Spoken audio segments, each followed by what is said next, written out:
He froze in the doorway, his hand gripping the frame so hard his knuckles went white. His 3-month-old son, the baby who hadn't eaten in 7 days, was drinking. Peacefully. In the arms of a woman he'd hired just that morning. His breath caught in his throat, his vision blurred with tears. And all he could think was one word: how? Ethan Carter lost his wife 7 days ago. Not 7 days from today, but 7 days before this moment. Rachel died during childbirth, her last words a whispered prayer over their son. No warning that complications would steal her away. Just gone. And their infant son, Noah, seemed to sense something was terribly wrong, because from the moment his mother's heartbeat stopped, he refused to eat. Ethan hired the best neonatal specialists in the country, pediatricians who'd saved countless babies, feeding experts who'd worked miracles with failure-to-thrive cases, lactation consultants who knew every technique in the book. None of them could reach him. Noah just lay there, getting weaker every day, his cries fading to whimpers, then to silence. His father would hold him for hours, walking the marble floors of their penthouse, begging him to take just 1 ounce, promising him the world. But Noah wouldn't even turn his head toward the bottle. The night nurse, Mrs. Patterson, who delivered hundreds of babies in her 40-year career, wept openly when she thought no one was watching.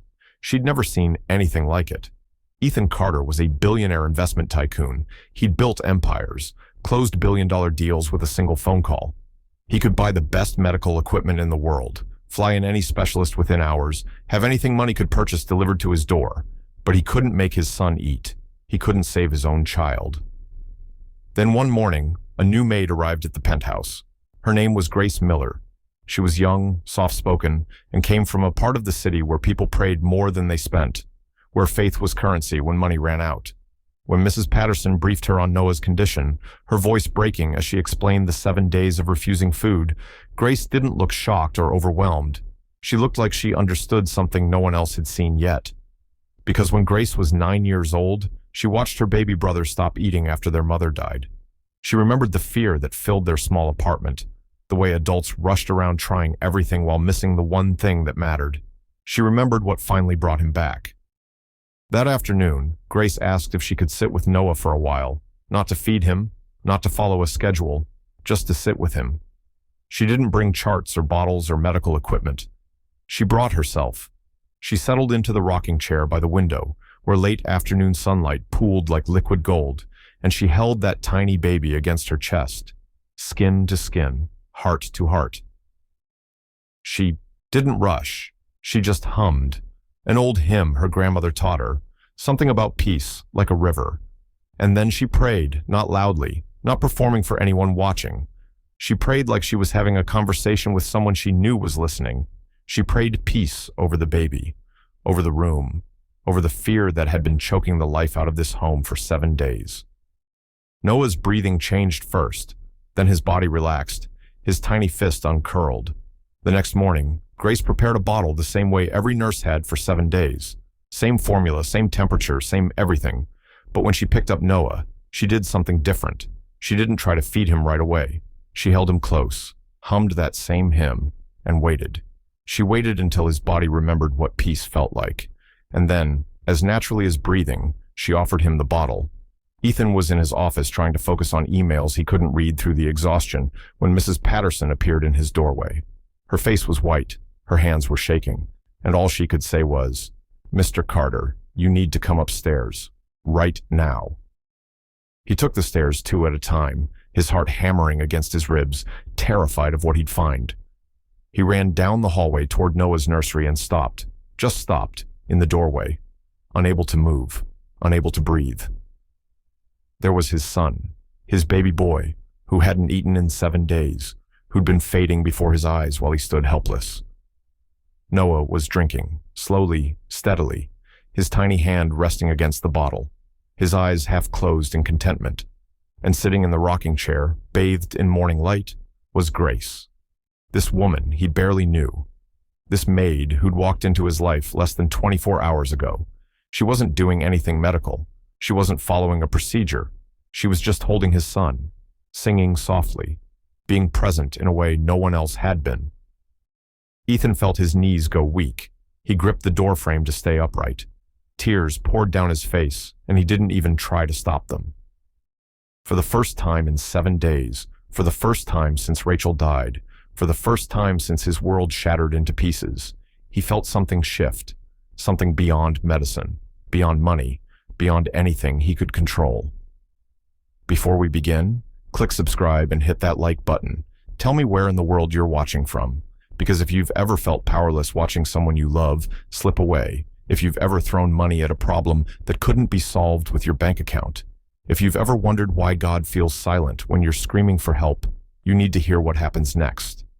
Sometimes miracles don't come through credentials.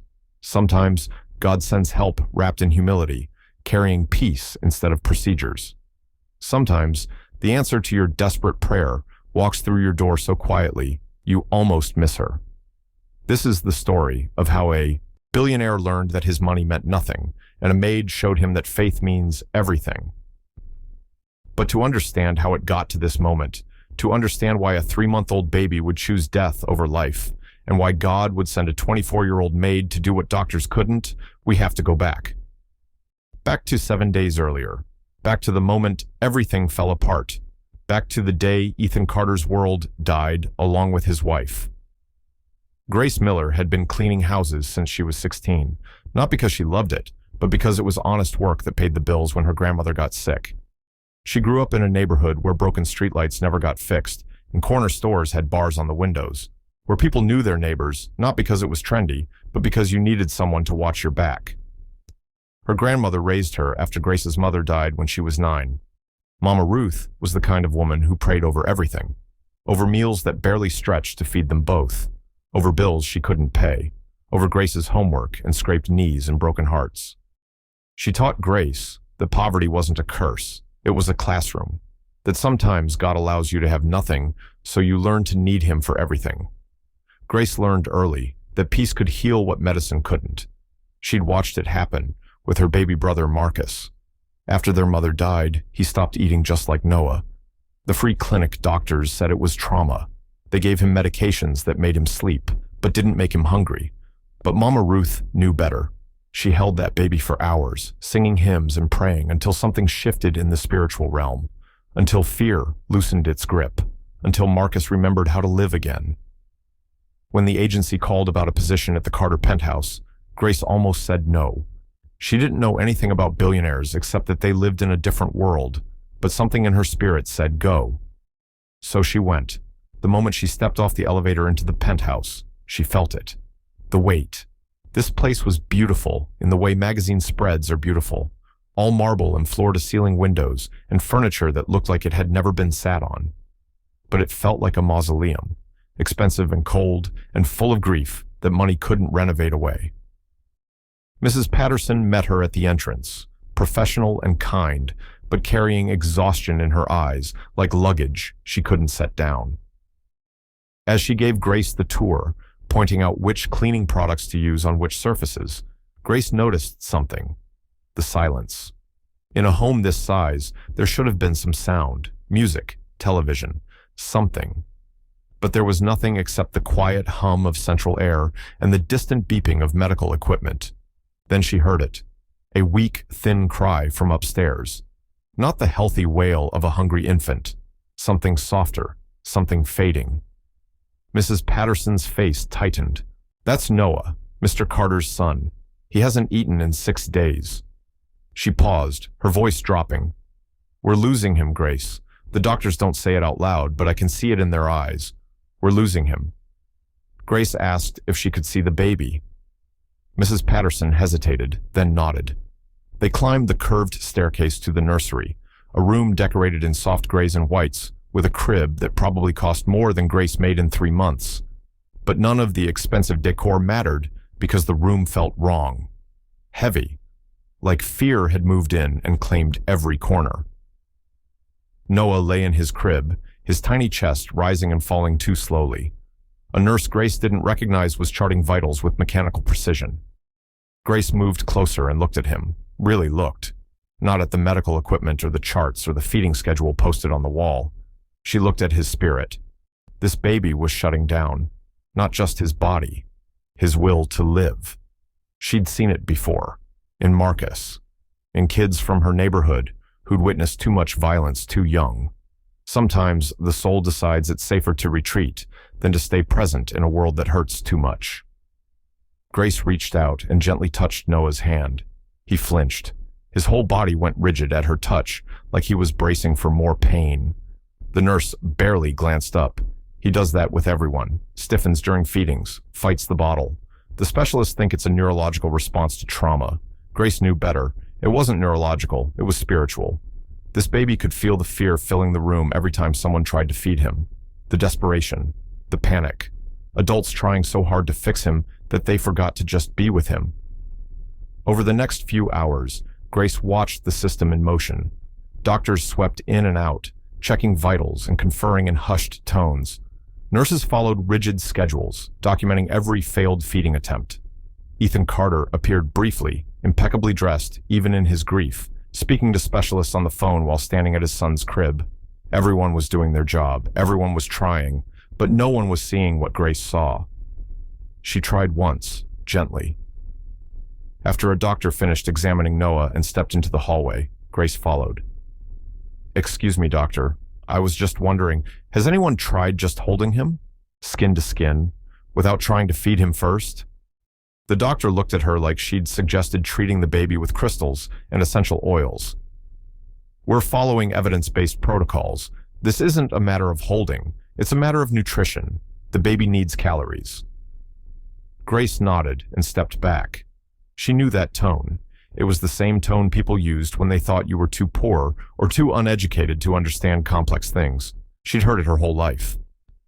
Later that evening, as Grace cleaned the kitchen, she overheard two nurses talking near the nursery. Their voices carried down the hallway. "I don't think this baby's going to make it." One of them said it so matter-of-factly, like she was predicting rain. "Dr. Morrison is recommending a feeding tube tomorrow, last resort."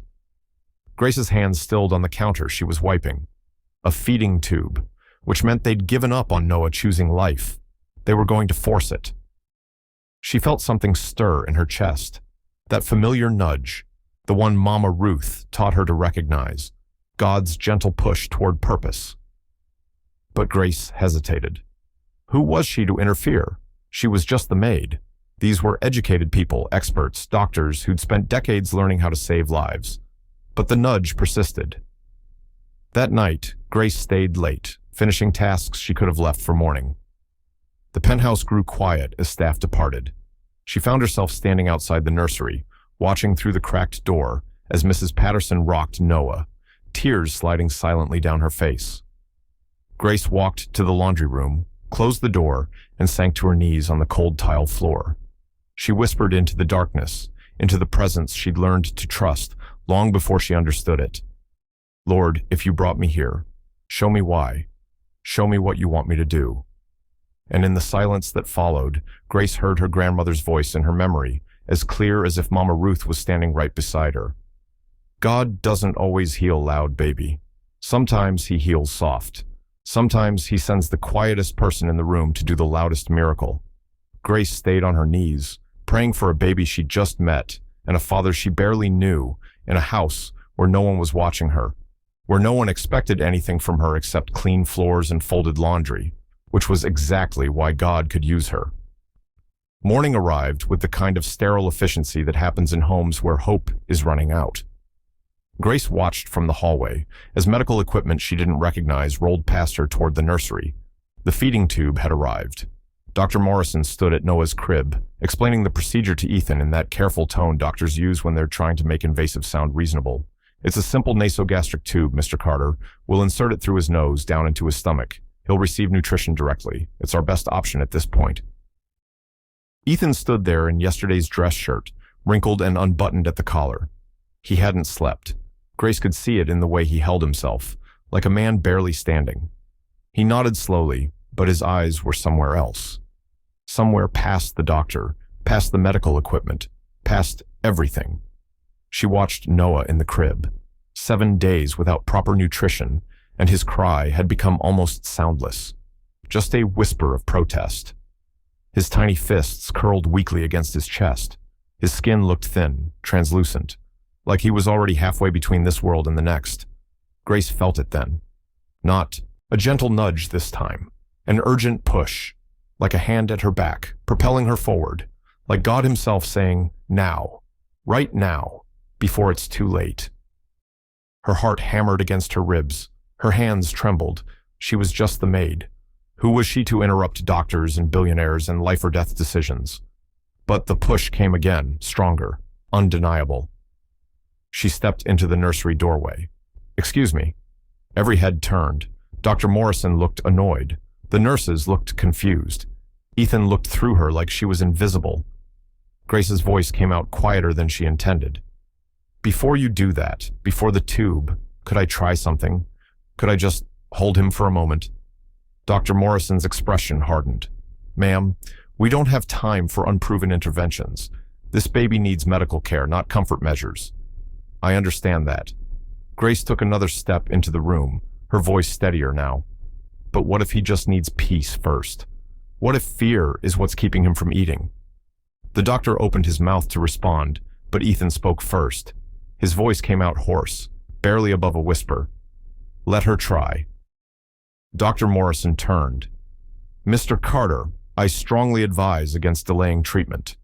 Ethan finally looked up, and Grace saw something in his eyes she hadn't seen before. Desperation mixed with something else, the faintest flicker of maybe. "We've tried everything your way, doctor. Everything.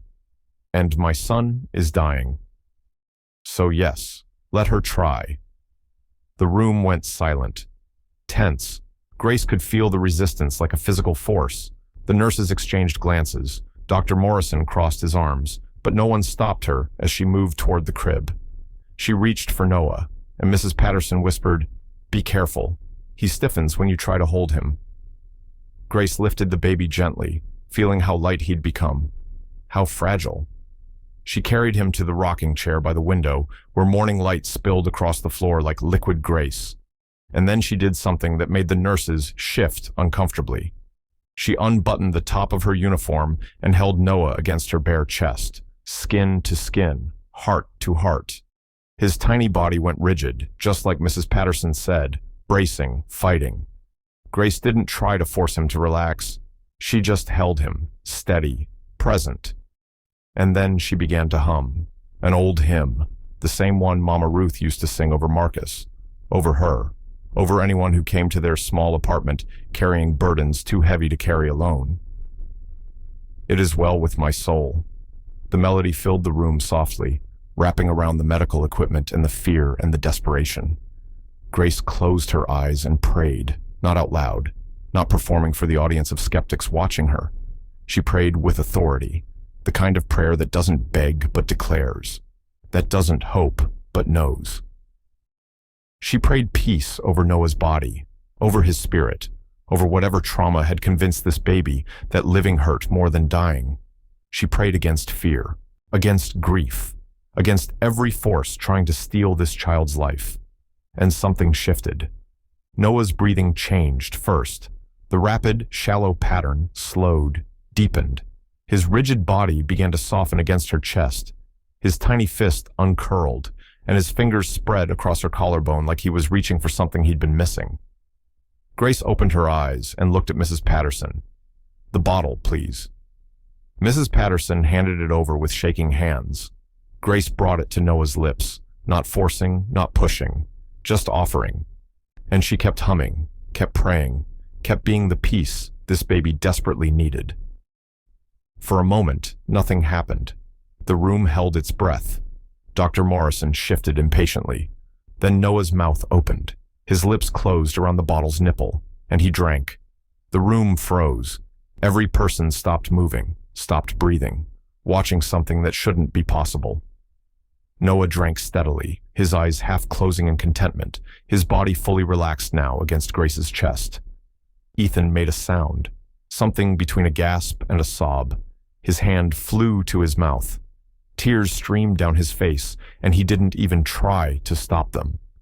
He just stood there watching his son, his baby boy who'd been dying, drinking like it was the most natural thing in the world. Dr. Morrison stared, speechless for the first time since Grace met him. The nurses clutched each other. Mrs. Patterson wept openly. Grace kept rocking, kept humming, kept giving Noah what medicine couldn't provide. When the bottle was half empty, Grace spoke quietly, her words meant for Ethan, but true for everyone. Fear starves the body, Mr. Carter. Peace feeds it. Your son wasn't refusing food. He was refusing fear. He needed someone to show him it was safe to live again. Ethan's knees buckled. He sank to the floor right there in the nursery. This billionaire who commanded boardrooms and built empires, dropping to his knees on the carpet. His whole body shook with sobs he'd been holding back for 7 days, for weeks, since Rachel died, since the moment he realized all his money and power meant absolutely nothing when it came to the things that actually mattered. Grace watched him break, watched years of control and certainty and self-reliance shatter like glass, watched him become small enough to finally hear what God had been trying to tell him all along. Ethan pressed his forehead to the floor, his voice cracking. God, I'm listening. I'm finally listening. I'm sorry. I'm so sorry. Please don't take my son. Please. The prayer of a broken man sounds different than the prayer of a powerful one. It's honest, raw, real. It's the kind of prayer heaven waits for. Noah finished the bottle, his eyes closed fully, his breathing deep and even, the breathing of a baby who decided to stay. Grace looked down at him, this tiny life that had been slipping away, now anchored by something stronger than medicine. She looked at Ethan, still on his knees, still weeping. And she knew this moment wasn't just about a baby eating. It was about a father learning that surrender isn't weakness, that peace is more powerful than control, that sometimes God lets everything fall apart so he can put it back together the right way, the way it was always meant to be. Dr. Morrison left the penthouse that afternoon without saying much. He packed his equipment, signed off on Noah's chart, and paused at the door. His professional composure had returned, but something in his eyes had changed. He looked at Grace for a long moment, then at Ethan, still sitting on the nursery floor. I've been practicing medicine for 23 years, he said quietly, and I just watched something I can't explain in any textbook. He left. The feeding tube went with him. Over the next 48 hours, Noah continued to eat, not just once, every feeding. Grace held him the same way each time, humming the same hymn, praying the same prayers. And every time, Noah drank. His color returned. His cries grew stronger. The medical equipment that had filled the nursery began disappearing piece by piece, as specialists confirmed what everyone could see. The baby was thriving. Mrs. Patterson stopped calling Grace by her last name, started inviting her to sit at the kitchen table instead of standing, started asking her opinion on things that had nothing to do with cleaning. The other staff noticed. Grace wasn't just the maid anymore. She was the woman who did the impossible, the woman who saved Noah Carter's life. But the bigger miracle was happening in Ethan. 3 days after Noah started eating, Grace found him in his office at 2 a.m. She'd come downstairs for water and saw the light under his door. He sat at his desk, not working, just staring at a framed photo of Rachel, his wife, smiling, alive, before everything shattered. Grace almost turned to leave, but he spoke without looking up. I was angry at her. His voice was raw, for dying, for leaving me alone with a baby I didn't know how to save. How terrible is that? She died giving me my son, and I was angry at her for it. Grace stepped into the office. That's not terrible, Mr. Carter. That's grief. Ethan finally looked at her. I was angry at God too. I stopped praying after she died, stopped believing he was listening. I mean, what kind of God takes a woman like Rachel and leaves someone like me? The kind of God who knew you'd need to be broken before you could be rebuilt. Ethan's jaw tightened. He stood and walked to the window overlooking the city. All those lights out there, all those people. I built a fortune convincing myself I could control outcomes. That if I worked hard enough, planned well enough, had enough resources, I could protect the people I loved. And then Rachel died in my arms, and Noah started dying right after, and I realized I control absolutely nothing. Grace moved closer. Control is a prison, Mr. Carter. It makes you think you're powerful when really you're just terrified. But surrender sets you free. He turned to face her. How? How do you surrender when surrendering feels like giving up? You stop trying to carry what was never yours to carry. You stop playing God and let God be God. Ethan's eyes filled. I don't know how to do that. Grace smiled gently. You already did. When you let me hold your son. When you got on your knees. That was surrender. That was you finally letting go. Something broke open in Ethan then. Not the violent shattering from days before. Something softer, like ice melting. He sank into his desk chair and covered his face with his hands. I miss her so much. I miss my wife. I know, and I'm terrified I'll fail Noah the way I failed her. You didn't fail her, Mr. Carter. You're human. That's all. Just human. And that's exactly what your son needs. Not a perfect father, just a present one. They sat in silence for a while. Then Ethan asked something he'd never asked anyone. Will you teach me how to pray? I used to know, but I think I forgot. Grace taught him that night. Not complicated theology or religious formulas. Just honest conversation with God. The kind of prayers that start with, I don't know what I'm doing, and I'm scared, and I need help. The kind of prayers that don't demand answers, but trust that someone is listening.